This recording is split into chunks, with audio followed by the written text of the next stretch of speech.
wiilkayga soo kuma dhin labadan isqabtaa dhaxgalin ummi la beledka ma sii joogi karo waa inaa u laabtaa beledkayga aniga ee maqal dhaqankaaga maalmahan ima qancinin dhaqankaaga ma keli markay dhees maxaa qalad sameeyay wiilkayga laawashada sheegaysid maxaa baa hadda leeb noo imaatay ummi dhaqan xumada beedkan ka taagan ma u dul qaadan kari wiilkayga dumaashidaada waa u samir aniga ha ugu soo afcelin ee dhaqankaaga wax ka bedel dhaqankaaga wax ka bedel markay dhees adi dhaqankaaga ma wax ka bedeshi aniga saami ila hadli kartid Allah لا يا أمي أنا بلد كان مسي جوجاي هاي محاوي لابشada ka hadloosiin wiilkayga walaalka mardhaw noo imaad hadan waa laabanayo dhahoya abo maxaaway laabashada sheegay idaa hortay taawanne ano xaaskiiso gacan iyo qaadmiya balan wayno aniga dambeeyo beedkan adiga xaaskaaga nii nacay yes hays dagaalan halo ya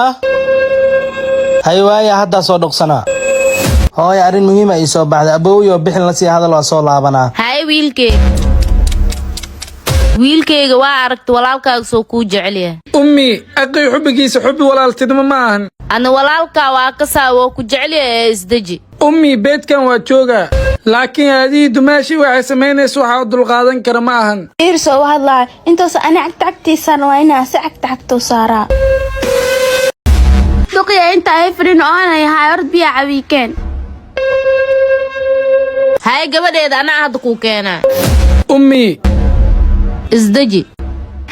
maxay tahay daaw xusme karaarke leesh ummi wayna ka ixtiraam sidee ma ugu keenay wiilkayga ana kula hadla iska daa hadda kula hadla maxaa sameeleed wallahi ummi aqiya manyac ka badiyeen oo haday ka badiyeen aad maxaa samee kartaa wallahi hadalkaas anina ugu hadli karin wiilkayga aan soo kula ma hadlin hoo gabadheeda maxaa biyaan kulaalka biqoob ii keena ku dhaay ii ka biqoob iga daaduxaan intaan ka badan dulqaad ma sameyn karo ummi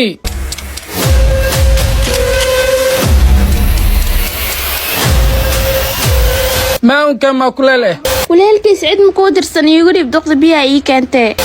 cid ma un ku soo shuweys male lagu qabtaa doono